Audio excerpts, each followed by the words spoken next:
సంక్రాంతి అంటే అండి మనకి ఎప్పుడు కూడా నాటుకోడి కూర, నాటుకోడి బిర్యానీ ఇలా చేసుకుంటూ ఉంటాం. అలా కాకుండా ఈసారి సంక్రాంతికి నాటుకోడితో పులుసు చేసుకుందాం. నాటుకోడి పులుసుతో పాటు మనకి గారెలు చాలా టేస్టీగా ఉంటాయండి. ఈసారి మనం ఇలా నాటుకోడి పులుసు గారెలు చేసుకుందాం. నేను కేజీ నాటుకోడి మాంసం తీసుకున్నానండి. దీనికి మనం ముందుగా అల్లం వెల్లుల్లి పేస్టు ఒక 2 స్పూన్లు, అల్లం వెల్లుల్లి పేస్ట్ కొంచెం ఎక్కువ వేసుకోవాలండి. మనకి నాటుకోడి మాంసం కొంచెం గట్టిగా ఉంటుంది కాబట్టి మనం అల్లం వెల్లుల్లి పేస్ట్ వేసుకుని మెత్తగా ఉడుకుతుంది. కొంచెం పసుపు, 3 స్పూన్ల కారం, రుచికి సరిపడగా కొంచెం ఉప్పు, కొంచెం చికెన్ మసాలా, ధనియాల పొడి, 1 స్పూన్ నూనె కూడా వేసుకుని ఇప్పుడు ఈ మనం వేసుకున్న మసాలాలు, ఉప్పు, కారం అన్నీ కూడా ఈ చికెన్ ముక్కలకు బాగా పట్టేలాగా, ఈ నాటుకోడి మాంసానికి బాగా పట్టేలాగా మాంసం అంతా కూడా బాగా కలుపుకోవాలి. ఇలా మొత్తం అంతా మాంసం మనకి మసాలన్నీ కలిపేలాగా బాగా కలిపేసుకుని ఒక 10 నిమిషాలు దీన్ని పక్కన పెట్టేసుకోవాలండి.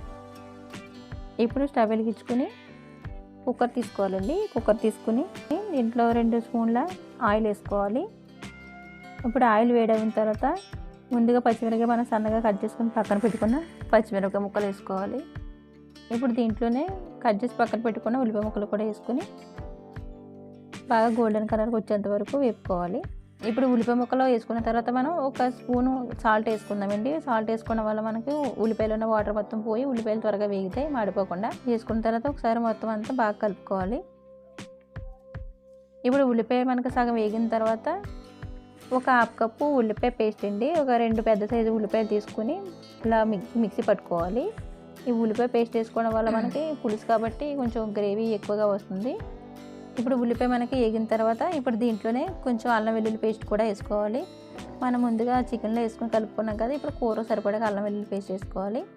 ఒక 2 స్పూన్ల అల్లం వెల్లుల్లి పేస్ట్ వేసుకొని పచ్చివాసన లేకుండా వేపుకోవాలి.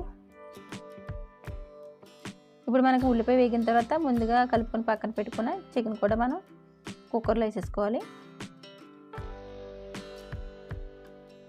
ఈ చికెన్ మొత్తం వేసేసుకున్న తర్వాత ఒకసారి మొత్తం అంతా బాగా కలుపుకున్న తర్వాత ఇప్పుడు దీంట్లోనే కొంచెం కారం వేసుకుందాం. ఇందాక మనం తక్కువగా వేసుకున్నాం కదండి, నాటుకోడి కూర అంటే కొంచెం స్పైసీగానే ఉంటుంది, దాంట్లో కొంచెం కారం వేసుకుందాం. కారం వేసుకుని బాగా అంతా కలుపుకున్న తర్వాత ఒక 10 నిమిషాలు మనం వాటర్ వేసుకోకుండా కూర మూత పెట్టుకుని ఇలా ఒక 10 నిమిషాలు ఉడికించుకుందాం. ఇప్పుడు కూరలో మాంసంలో ఉన్న వాటర్ మొత్తం మనకి కూరలోకి వచ్చేస్తుందండి. ఇప్పుడు 10 నిమిషాల తర్వాత మూత తీసుకుని చూడండి, మొత్తం మనం వాటర్ ఏమి యాడ్ చేసుకోలేదు. మనకు ఆల్రెడీ మాంసంలో ఉన్న వాటర్ మొత్తం వచ్చేసి ఆల్రెడీ సగం మనకి కుక్ అయిపోయింది. ఇలా మొత్తం అంతా ఒకసారి గరిటతో అటు ఇటు తిప్పేసుకుని తర్వాత ఇప్పుడు దీంట్లో వాటర్ వేసుకోవాలి. మనకి ముక్క ములిగేంత వరకు వాటర్ వేసుకుని, వాటర్ వేసిన తర్వాత దీంట్లో 1 స్పూను గరం మసాలా వేసుకోవాలి, 1 స్పూను చికెన్ మసాలా, ఒక 1/2 టీ స్పూన్ వేపిన జీలకర్ర పొడి అండి. ఇవన్నీ వేసుకుని మొత్తం అంతా చికెన్కి బాగా మసాలాలన్నీ పట్టేలాగా కలుపుకొని ఇప్పుడు కుక్కర్ మూత పెట్టేసుకుని ఒక 15 విజిల్ వచ్చేంత వరకు ఉడికించుకుంటే మనకి ఈ నాటుకోడి మాంసం అనేది బాగా మెత్తగా ఉడుకుతుంది. ఇప్పుడు మొత్తం కుక్కర్ విజిల్ అయిపోయిన తర్వాత ప్రెజర్ మొత్తం పోయిన తర్వాత కుక్కర్ మూత తీసుకుని ఇలా ఉండగా మనకి కూర ఉప్పు సరిపోయిందిలా చూసుకుని ఒకవేళ ఉప్పు అవసరమైతే ఇప్పుడు మనం ఉప్పు యాడ్ చేసేసుకోవచ్చండి. ఇప్పుడు దీంట్లోనే కొంచెం కొత్తిమీర వేసేసుకుందాం. కొత్తిమీర వేసుకున్న తర్వాత స్టవ్ వెలిగించుకుని మళ్ళీ ఒక 2 నిమిషాలు మూత పెట్టుకుని మనం కూరను ఉడికించుకుంటే మనకి నాటుకోడి పులుసు రెడీ అయిపోతుంది. మనకి వేడివేడిగా నాటుకోడి పులుసు రెడీ అయిపోయింది. ఇప్పుడు మనం గారెలు తయారు చేసుకోవడం కోసం ఒక 4 గంటలు మనం మినపప్పు నానబెట్టుకుని దాన్ని రుబ్బుకోవాలి. 4 గంటల తర్వాత మినపప్పు రుబ్బుకొని మనం గారెల పిండిని కొంచెం గట్టిగా రుబ్బుకోవాలి.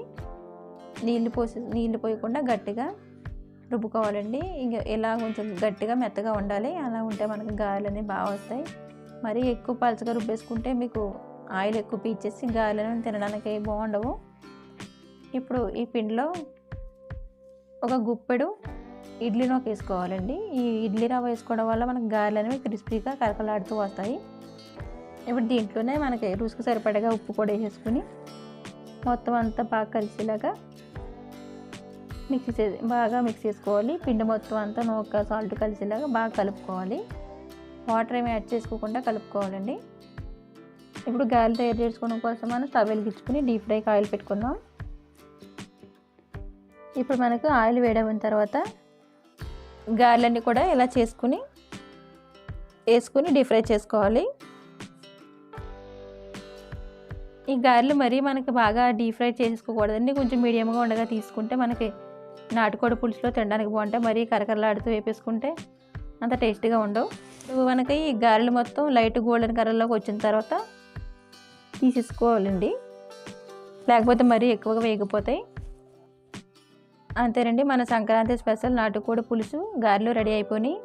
మీకు కనుక ఈ రెసిపీ నచ్చినట్టయితే ఈ వీడియోని లైక్ చేయండి. మరిన్ని రుచికరమైన వంటల కోసం మన ఛానల్ని సబ్స్క్రైబ్ చేసుకోండి.